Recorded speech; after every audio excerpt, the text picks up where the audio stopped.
Comics Plus, what's going on, Akasan? It's Sunday. I'm off. All the wedding stuff is done.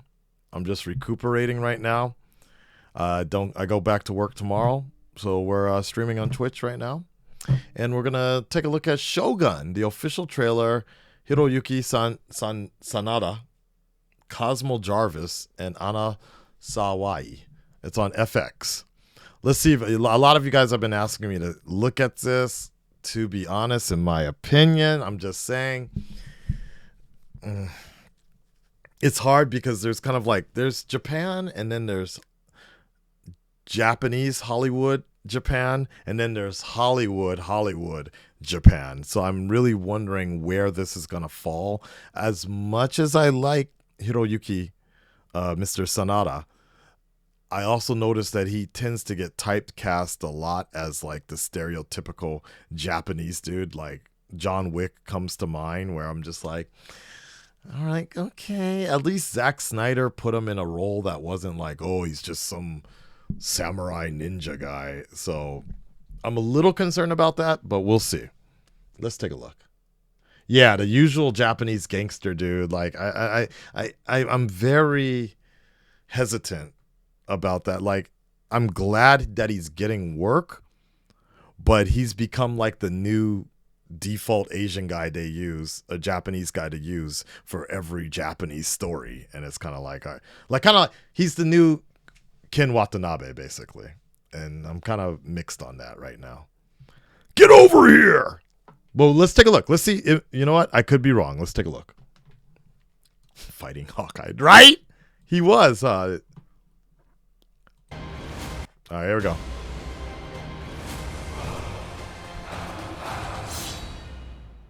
Shogun.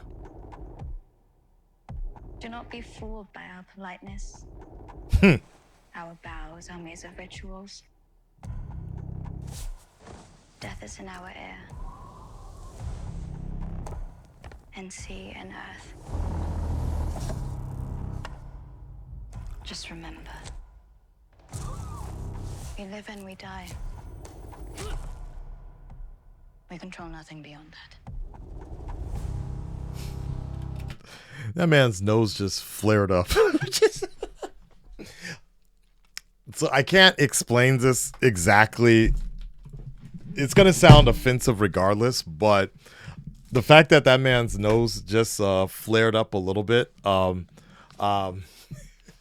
So there's this kind of stereotype that Westerners have really big noses. And if you look at the original drawings of when the white man first came to Japan, like all the old school sketches show these dudes with long ass elephant noses. And that was like the interpretations of Japanese for Japanese of the white man or foreigners, right? And then of just even a few years ago, there was this weird kind of nose face. You know, you guys are familiar with blackface, right? There was this Japanese commercial where these salarymen were like drinking something and it was supposed to make you like a international businessman. So they put on some glasses with these big ass noses. And so I'm just kind of laughing a little bit is the fact that literally there's this like little one scene, the one time they show the white man or European man, his nose flared up a little bit. Where'd it go? We control nothing beyond that. Sorry. All right, let's keep going. My bad. There's a saying out here, every man has three hearts. Really? One in his mouth for the world to know. Another in his chest, just for his friends.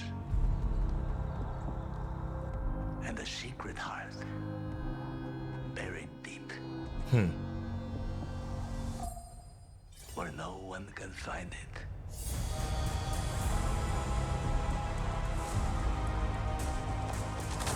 What kind of man wields power in a land like this? The one with the open? I'm actually getting a lot of 47 Ronin vibes without the fantasy side of it. So looks good so far. Or the one you never see. Will I die here? Likely.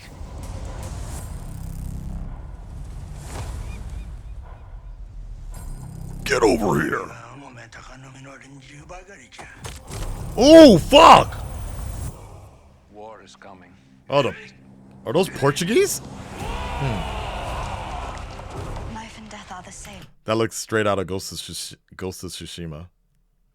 Oh, man, that'd be really dope. I mean, I'm sure nobody would want to watch it. Like, no Westerners would want to watch it. But the whole thing with Japan versus Mongolia, oh, my God, that would have been that would be a cool movie, dude. Both can have value and purpose. This is not where we die. We should be corpses, I know. But here we are. My life is mine and yours is yours. If you can't see that, you'll never be free of this prison. It is you who is imprisoned. Freedom is all you ever live for. Oh, shit!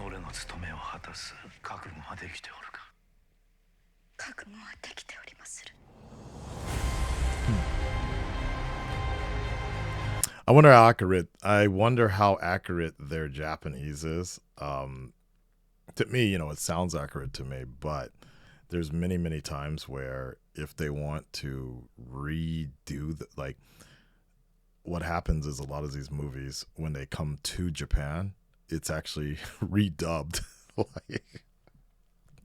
The Japanese is actually redubbed because the actresses are Japanese and what have you not, but I don't know exactly how to explain it, but their Japanese is not on par enough or accurate enough to flow for a Japanese audience. So they have to come in and they have to redub everything with actual voice actors to get it across. It's really weird. I know it's really hard for me to try to explain it, but it's like the way the Japanese audience watch movies and the way the Japanese movies are made, the performance is fairly different, and it's not going to be as Hollywood centric and performance heavy. It's really hard to explain but the best way I can explain it is go look at some of the Japanese historical movies that have been made, that are made by Japanese studios, and you'll see like there's not all this kissing or any of this over emotional sort of feeling and people crying and things like that. It's really different the way they handle emotions. So I'll be very curious to see how they bring this to Japan. Yeah, it's more. Yeah. Exactly. No, Back in the Clay, it's NHK, which is kind of like the PBS of Japan. Very just like stoic, and you barely see them do anything except for these big moments when they're out on a horse or something like that. But most of the time, they're just like stoic, and it's not like over dramatic. So and it just doesn't click. Like this dramatic side of things just does not work so well with Japan for some reason, except if they're doing Korean or Chinese based stuff like Kingdom or something. It blows my mind sometimes. But anyways, yeah.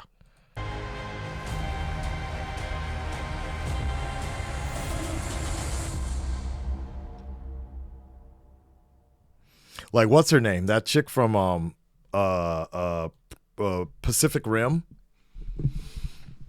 Everybody knows her from Pacific Rim, Rikyo Kikuchi and Babel and things like that. It took her a long time to get any sort of recognizable fame in Japan. Like, people just do not look at her as, in Japan, people didn't look at her as a Japanese actress. They just looked at her as a Hollywood actress. And it was like, yo, what the fuck? Like, she's from Japan. But she's not a name in Japan. It was so interesting. Where Watanabe Ken, before he did the stuff with Tom Cruise, he was already kind of famous in some of those more, like Clay was just mentioning, in those historical type of movies, and then you get paired up with Tom Cruise and you become but even then I learned this when Godzilla, the legendary Godzilla, was coming out around 2014, that like he gets a lot of hate, like from Japanese people. They call him a Hollywood dog, and I'm like, what the fuck? Like Japanese people were completely trashing on that new 2014 Godzilla, talking about how Godzilla was fat, obese, American body, and then they were. And in those mix, they was talking about Watanabe being a Hollywood's dog, and I was like, "Damn, man, chill the fuck out." Anyways, I'm sorry, I'm getting sidetracked here. Yeah, man, that looks pretty cool. Like I've been alluding to, it might be a little over dramatic, and I don't know how much of the white savior story it's going to be playing into, the Great White Hope type of deal, Tom Cruise, Last Samurai-ish type of deal.